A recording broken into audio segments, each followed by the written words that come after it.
तो ये जो अब अगला पार्ट हमारे पास टॉपिक है आज, वो है इवेपोरेशन को ठीक से समझने का। Do we always need to heat or change pressure for changing the state of matter? There is a question. The question arise.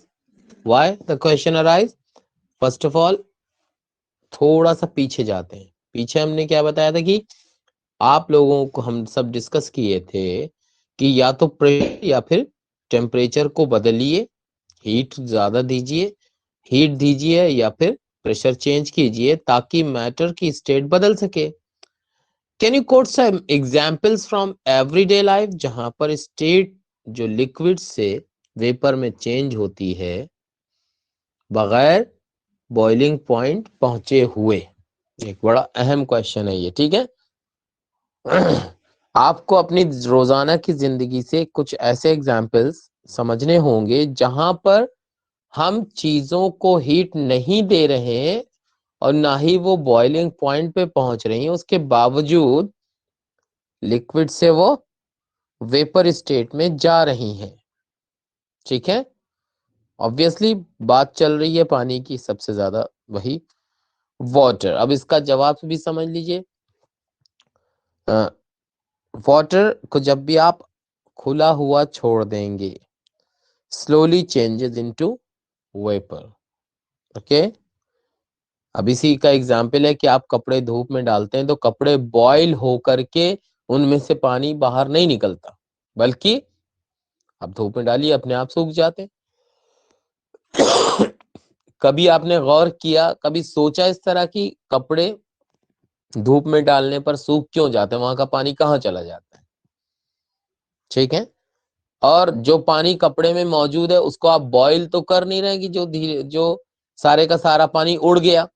कपड़े को बॉईल करने के लिए कोई भी ऐसे नहीं सुखाता है कि बॉईल करके सुखाए। तो फिर होता क्या है ये समझने की कोशिश करते हैं हम।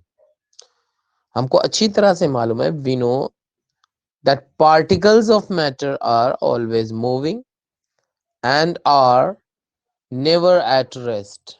कभी भी वो रेस्ट में नहीं होते। किसी गिवन टेम्परेचर पे कोई गैस है, लिक्विड है या सॉलिड है, उसकी बात करें तो जो पार्टिकल्स हैं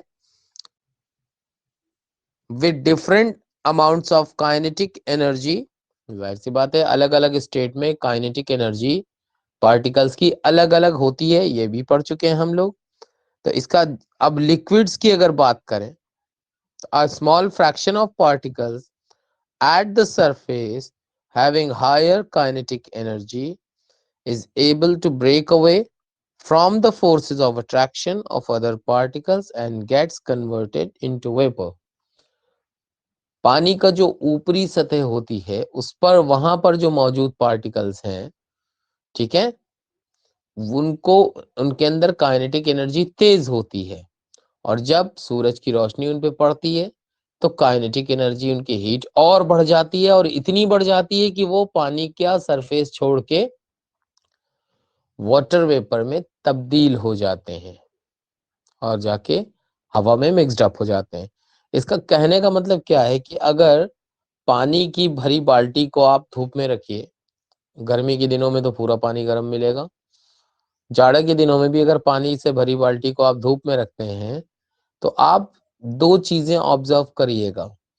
एक तो जब पानी थोड़ी देर एक आध घंटा धूप में रखने के बाद पानी के अंदर हाथ डाल के देखिए तो आपको ऊपर की तरफ गर्म पानी महसूस होगा और नीचे की तरफ ठंडा, यानी कि जो हीट है वो पानी में नीचे तक नहीं पहुंच सकी। जो पार्टिकल्स थे वो जिनकी रफ्तार तेज हुई ऊपरी हिस्से में आ गए, उनका टेम्परेचर हमें महसूस होता है।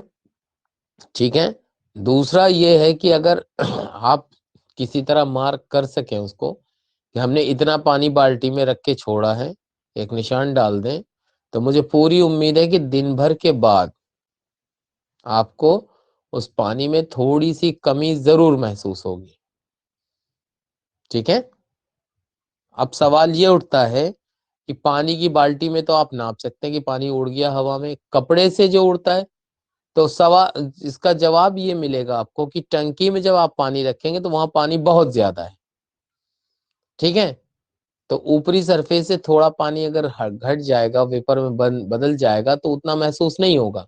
जबकि आप किसी कपड़े को जब भिगोकर, भीगा कपड़ा कब धूप में सुखाते हैं, तो लाजमी बात है टंकी के मुकाबले कपड़े में पानी कम होता है, तो इसलिए धीरे धीरे धीरे धीरे वो सारा पानी वाटर वेपर में तब्दील हो जाता है। ठीक है।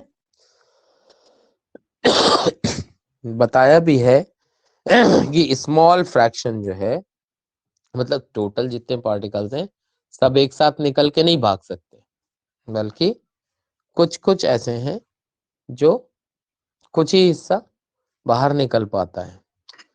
अब यहाँ पर, और ये सब काम कब हो रहा होता है? Below the boiling point. मतलब ये बात जो बताई गई है कि बॉईल करने पर लिक्विड की स्टेट चेंज हो जाती है और वो मतलब एयर में यानी गैसियस स्टेट में चले जाते हैं बॉइलिंग पॉइंट पर। तो कोई जरूरी नहीं कि बॉइलिंग पॉइंट पर पहुंचे। आपने गौर किया होगा, अगर आप पानी बॉईल करते रहें तो आपके पतीली का पानी सब खत्म हो जाएगा, लेकिन आप 6-7 दिन तक एक बाल्टी पानी को धूप में रखते रहें तो उसके अंदर कुछ ही पानी कम होगा। तो दोनों में फर्क है। जब आप बॉईल करते हैं तो हीट एनर्जी ज्यादा देते हैं, तो सारे मॉलिक्यूल्स को ज्यादा काइनेटिक एनर्जी मिलती है जो सनलाइट है।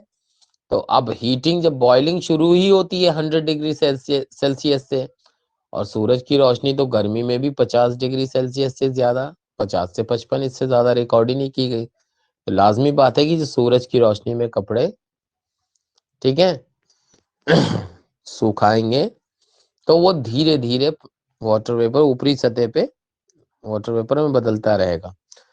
अब यहाँ पर डिस्कस करने का टॉपिक क्या है कि कौन कौन से फैक्टर्स हैं जिनसे इवेपोरेशन पर असर पड़ता है, उनकी बात की जाए।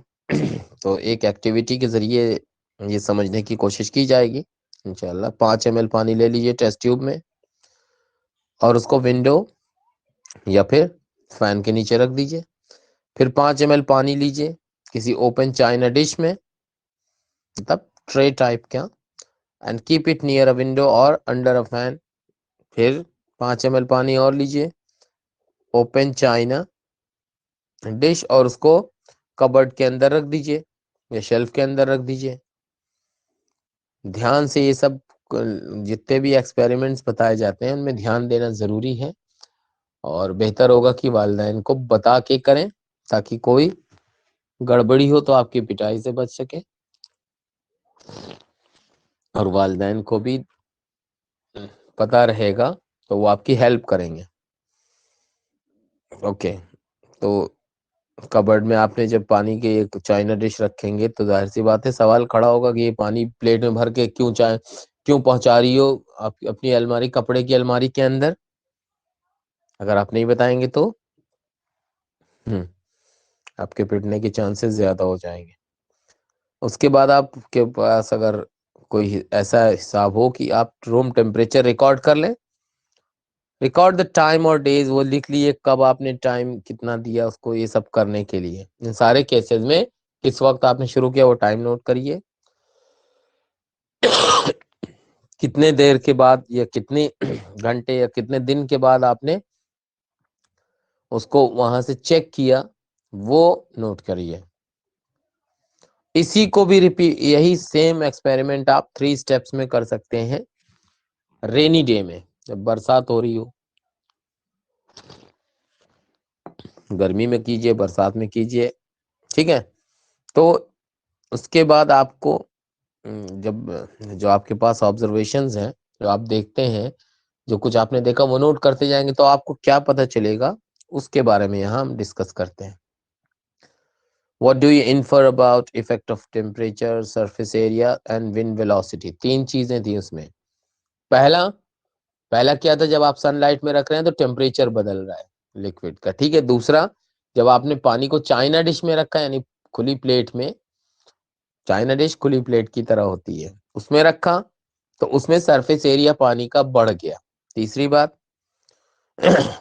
आपने पानी को जब पंखे के नीचे रखा है तो उसकी विंड वेलोसिटी यानी स्पीड एवापोरेशन की उससे भी बढ़ी। ये 3 चीजें हैं।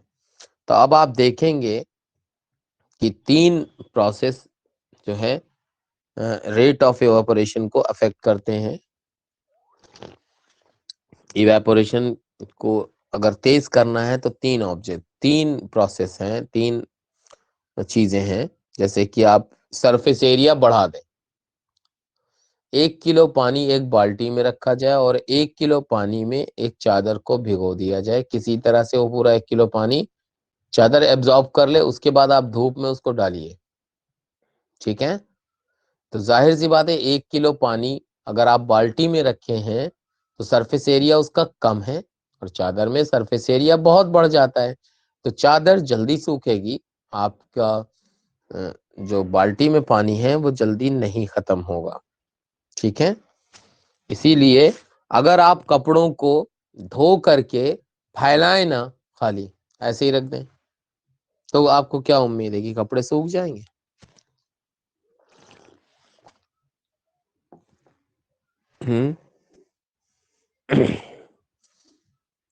जब तक आप फैलाते नहीं हैं कपड़े पूरी तरह नहीं सूखते। क्यों? फैलाने पर कपड़े का सरफेस एरिया बढ़ जाता है और जब आप ऐसे धो के रखते हैं खाली तो सिकुड़ा रहता है, वो कम रहता है। ठीक है, दूसरी चीज आप ये देखिए कि बारिश के दिनों में जब आप, जाहिर सी बात है टेम्परेचर कम होता है, ह्यूमिडिटी बहुत होती है, तो बारिश के दिनों में कपड़े जल्दी नहीं सूखते। उसकी वजह क्या है कि पानी का जो मतलब मॉइस्चर है एयर में वैसे ही बहुत ज्यादा है, तो और पानी को अपने साथ नहीं कैरी कर सकता। गर्मी के दिनों में पानी हवा में कम होता है, तो लिहाजा वो सोखता ज्यादा है, ज्यादा पानी हवा में सोखा जा सकता है। ठीक है, अब इंक्रीज टेम्परेचर इंक्रीज से आपने समझ लिया कि गर्मी की, अगर आप कोहरे वाले दिन कपड़े को आप डाल के रखिए बाहर सूखने के लिए, तो वो, मुझे उम्मीद है कि जब तक सूरज नहीं निकल आएगा तब तक वो सूखेगा नहीं। यानी टेम्परेचर अगर कम रहेगा तो एवापोरेशन का रेट भी कम रहेगा। आपने देखा होगा कभी कभी भीगे कपड़ों को सुखाने के लिए थोड़ी नमी होती है तो प्रेस कर दी जाती है, तो प्रेस करने से क्या होता है, कपड़ा सूख जाता है और प्रेस भी हो जाती है। तो उससे क्या आपको समझ में आया कि जब टेम्परेचर आप बढ़ाएंगे तो पानी इवेपोरेट तेज होता है। आपने देखा ना, प्रेस अगर गीले थोड़े कपड़े पे चलाइए तो धुआं निकलने लगता है ना? तो जो धुआं है वो वाटर ड्रॉपलेट्स ही हैं, वेपर स्टेट में चेंज हो गई। अब तीसरी बात, ह्यूमिडिटी को अगर डिक्रीज करें, ह्यूमिडिटी क्या है? Amount of water vapour present in air. Humidity कहते हैं कि पानी के जो बूंदे हैं वाटर वेपर, वो किसी टेम्परेचर पर एयर में कितनी मौजूद है। तो एयर जो हमारे चारों तरफ है वो बहुत ज्यादा पानी को अपने साथ नहीं रख सकती किसी टेम्परेचर पे। कोई टेम्परेचर अगर है, if the amount of water in air is already high, जो रेट ऑफ इवेपोरेशन है वो कम हो जाएगा। और विंड स्पीड अगर बढ़ जाए तो क्या फर्क पड़ेगा? कॉमन ऑब्जर्वेशन है कि clothes dry faster on a windy day. आप हवा चल रही हो और धूप भी निकली हो, आप कपड़े डालिए जल्दी सूख जाएंगे। ठीक है, with the increase in wind speed जो पार्टिकल्स वाटर वेपर के हैं वो बहुत तेजी से जगह बदल लेते हैं।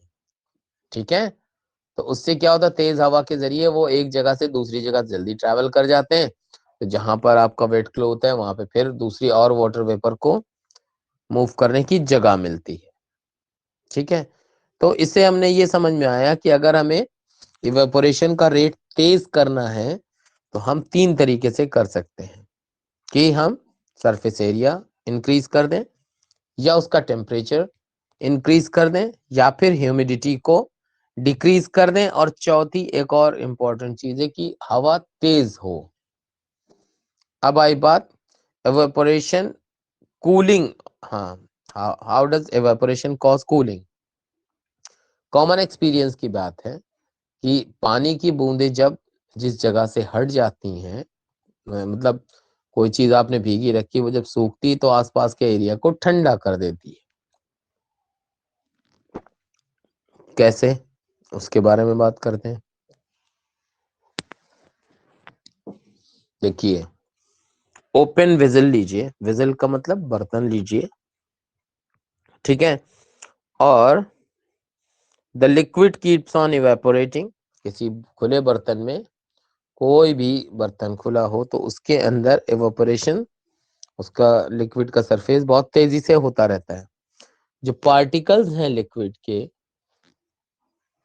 वो एब्जॉर्ब करते हैं एनर्जी, कहाँ से, अपने चारों तरफ से, ताकि जो एनर्जी खत्म हुई है इवेपोरेशन के दौरान वो वापस ली जा सके। मतलब जो वाटर वेपर बनी है, पानी जो वाटर वेपर बना है, अब उसके अंदर ताकत खत्म हो जाती, क्योंकि वो लिक्विड से गैसियस स्टेट में ट्रांसफर हो गए, तो जितनी भी एनर्जी थी वो तो हो गई खत्म। अब वो क्या करेगा, फिर उसके अंदर जो चारों तरफ एटमॉस्फेयर में हीट मौजूद है, ताकि वो तेज चल सके, है ना, तो वो हीट लेगा अपने आसपास से। जब हीट वो एब्जॉर्ब करेगा तो हमको वो एरिया, उस एरिया का टेम्परेचर जहां से वो हीट ले रहा है, अपने आप से कम महसूस होगा। ठीक है, ये जो एब्जॉर्प्शन है हीट का सराउंडिंग से, इससे सराउंडिंग्स कोल्ड हो जाती हैं। आप इसका एक बहुत कॉमन तजुर्बा है, मैं आपको बताता हूँ कि जैसे बर्फ का एक टुकड़ा लीजिए आप, ठीक है, और अपने हाथ पर रखिए, आपके हाथ को ठंडक महसूस होगी, कॉमन एक्सपीरियंस है। तो क्या होता है कि हमारे हाथ में जो हीट मौजूद थी, बर्फ उस हीट को अपने अंदर एब्जॉर्ब करना शुरू करती है, ठीक है, और खुद उस हीट का इस्तेमाल करके पिघल जाती है। समझ में आ गई बात? तो आपके हाथ का टेम्परेचर वो इसलिए कम कर देती है, ठीक है। नेल पॉलिश रिमूवर को आप अपने पाम पे, अगर अपने हथेली पे थोड़ा सा लगाएं तो आपको समझ में आ जाएगा कि जो है ठंडक कैसे कॉज होती है। आपका हाथ जो है वो ठंडा महसूस करेगा। After a hot sunny day, people sprinkle water on the roof or open ground because the large latent heat of vaporization of water helps to cool the hot surface. लोग क्या करते हैं गर्मी के दिनों में, अक्सर अपनी छतों को ठंडा करने के लिए पानी डालते हैं उस पे, या मैदान को ठंडा करने के लिए पानी डालते हैं, है ना। तो उससे फिर क्या होता है, large latent heat of vaporisation, पानी के अंदर जो लेटेंट हीट वेपोराइजेशन की मौजूद है, तो वो उससे क्या होता है कि सरफेस जो है वो कूल डाउन होता है। यानी पानी जब छिड़केंगे तो वो पानी की बूंदें एटमॉस्फेयर की गर्मी को अपने अंदर समोएंगी और खुद अपनी स्टेट बदल लेंगी, ठीक है, वेपर में कन्वर्ट हो जाएंगी, और हीट क्योंकि उन्होंने खुद इस्तेमाल कर ली है, तो लिहाजा अब उस जगह पर कुछ ठंडा महसूस होता है। अब कुछ सवाल उठते हैं कि इसका क्या रिलेशन है कि आपको कॉटन क्लोथ्स पहनने चाहिए समर में। कॉटन के बने कपड़े समर में आराम क्यों देते हैं, ठीक है, वजह क्या है। वी परस्पायर मोर, परस्पायर मतलब हमें पसीना ज्यादा आता है, ठीक है, कब, गर्मी में, because of the mechanism of our body which keeps us cool, जो हमें ठंडा रखती है, ठीक है।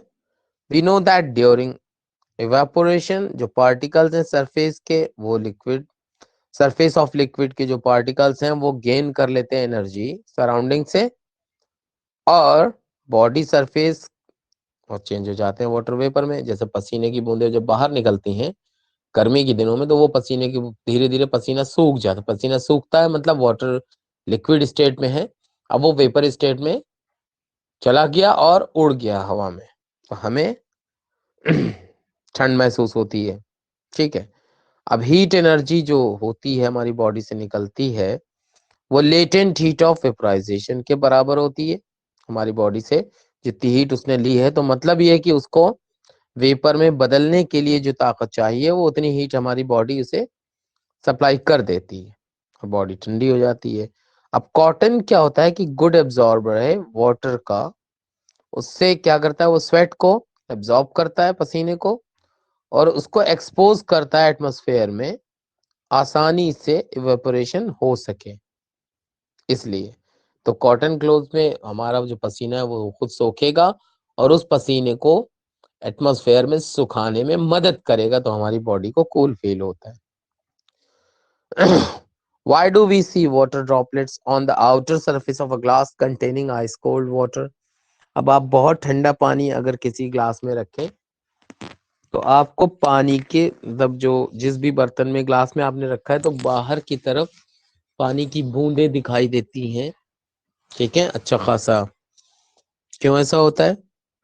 इसकी वजह क्या होती है कि जो जैसे ही वाटर ड्रॉपलेट्स जो है जो वेपर मौजूद है एयर में वो कांटेक्ट में आती हैं कोल्ड यानी कम टेम्परेचर के कांटेक्ट में आती हैं पानी में, तो टेम्परेचर कम है जो ठंडा पानी है, तो अपनी एनर्जी लूज कर देती हैं और कन्वर्ट हो जाती हैं लिक्विड स्टेट में। यानी जब वो टेम्परेचर पाती हैं वहां से तो क्या होता है, लिक्विफैक्शन हो जाता है वाटर वेपर का, जिसे हम वाटर ड्रॉपलेट्स की शक्ल में देखते हैं।